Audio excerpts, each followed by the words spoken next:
Baik, selamat pagi untuk kita semua. Pagi hari ini saya ingin membagikan firman Tuhan kepada kita. Sebelumnya mari kita berdoa. Bapak, terima kasih dalam nama Tuhan Yesus kami datang kepadamu. Kami ingin merendahkan sebagian kecil daripada firman-Mu. Berikan kepada kami roh hikmat dan wahyu-Mu untuk mengenal Engkau dengan benar. Dalam nama Tuhan Yesus kami berdoa. Amin. Firman Tuhan terambil dari Lukas pasal 9 ayat 57 sampai 62. Saya akan membaca untuk kita semua hal mengikut Yesus. Ketika Yesus dan murid-muridnya melanjutkan perjalanan mereka, berkatalah seorang di jalan kepada Yesus, "Aku akan mengikuti engkau kemana engkau pergi." Yesus berkata kepadanya, "Serigala mempunyai liang dan burung mempunyai sarang, tetapi anak manusia tidak mempunyai tempat untuk meletakkan kepalanya." Lalu ia berkata kepada seorang lain, "Ikutlah aku." Tetapi orang itu berkata, "Jadi jikalau aku pergi dan belum menguburkan bapakku." Tetapi Yesus berkata kepadanya, "Biarkanlah orang mati menguburkan orang mati, tetapi engkau pergi dan beritakanlah kerajaan Allah di mana-mana." Dan seorang lain lagi berkata, "Aku akan mengikuti engkau, Tuhan, tetapi izinkanlah aku pamitan dahulu dengan keluargaku." Tetapi Yesus berkata, "Setiap orang yang siap untuk membajak tetapi menoleh ke belakang tidak layak untuk kerajaan Allah." Di bagian ini saya ingin membacakan untuk kita semua sekali lagi. Tetapi Yesus berkata, "Setiap orang yang siap untuk membajak tetapi menoleh ke belakang tidak layak untuk kerajaan Allah." Bagian ini juga sekaligus menjadi tema untuk kita pagi hari ini dalam perenungan firman kita, bahwa tema kita setiap orang yang siap untuk membajak tetapi menoleh ke belakang tidak layak untuk kerajaan surga. Tema yang cukup berat bagi orang yang sudah percaya. Bahkan ini firman Tuhan bukan untuk orang yang kurang percaya, tetapi untuk orang yang sudah percaya.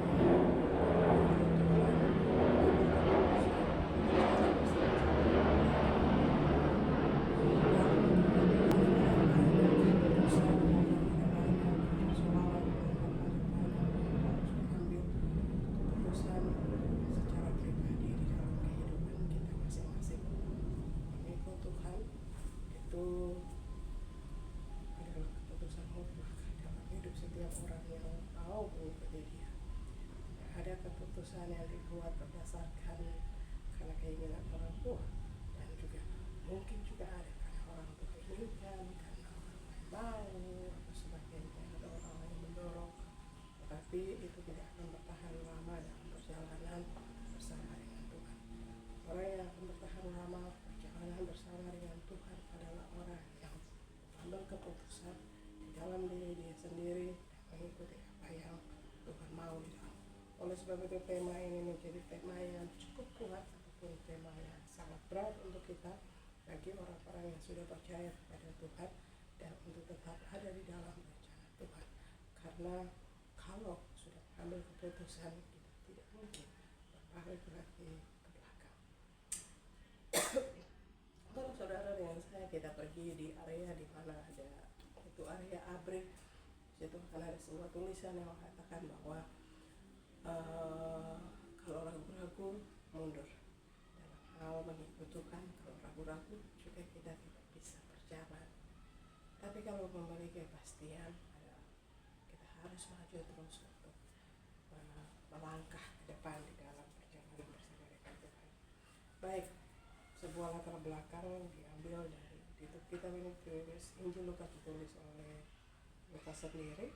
Dia juga penulis Kisah Rasul. Diperkirakan dia menulis pada waktu dia ada di rumah untuk memberikan penguatan atau memberikan semangat kepada orang-orang yang baru percaya dan juga baru menerima Yesus dalam kehidupan mereka ketika mereka sedang mengalami banyak percobaan, banyak masalah, penganiayaan, dan juga dikucilkan dari keluarga dan banyak yang sedang mengalami. Tetapi dia menulis untuk memberikan penguatan, bahkan juga dia memberikan untuk menambah pilihan supaya dalam mengambil keputusan mengikuti dia, kita harus memikirkannya dengan baik-baik. Ataupun itu adalah sedikit dari latar belakang. Di sini ada 3 hal penting yang saya ingin sampaikan bagi kita semua. Yang pertama adalah ayat di ayat 57 dan 58, itu seseorang yang mengambil keputusan untuk Tuhan, tetapi Yesus bilang dia tidak punya tempat untuk mengatakan itu Allah. Saudara, dengan saya mengambil keputusan dalam kehidupan kita itu penting. Seperti orang ini mengambil keputusan untuk mengikuti dia. Saya percaya Yesus tahu betul siapa dia. Yesus bisa berkata bahwa saya tidak ada tempat untuk mengatakan Allah, karena melihat orang ini kemungkinan besar dia orang kaya yang punya uang, yang punya semua kemewahan, yang punya rumah mewah, dan dirasa dilayani. Jadi kalau mau ikut Tuhan, saya pikir dia membuat Yesus membuat sesuatu atau sebuah kata atau sesuatu untuk menyampaikan kepada orang ini, kalau saya tidak punya rumah sama seperti ini, kalau dia mau ikut, ya jalan bersama dengan dia dalam keadaan yang tidak pasti. Orang muda ini pasti berpikir tidak mungkin dia bisa jalan, karena tidak ada harapan. Saudara, dengan saya mengikuti Tuhan bukan berarti kita tidak boleh memiliki semua keuangan, rumah, kemewahan, mobil, apapun. Allah ingin memberkati kita dengan semua itu. Dia ingin kita memiliki semuanya. Tapi poin yang pertama adalah hati kita. Kita harus punya hati yang sungguh-sungguh terpaut kepada dia, mengasihi dia.